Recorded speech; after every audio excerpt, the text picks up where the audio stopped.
Барышня, это вам подарочек, зонтик, чтобы не промокли. Это вам чехольчик. Спасибо. Пожалуйста, всего доброго. А что? Просто так, чтобы есть.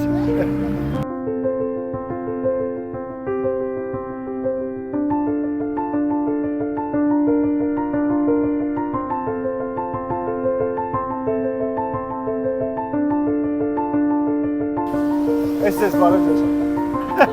Просто не верю. Barışır, estes. Ne verin kanka? Karak versnek, просто не верю.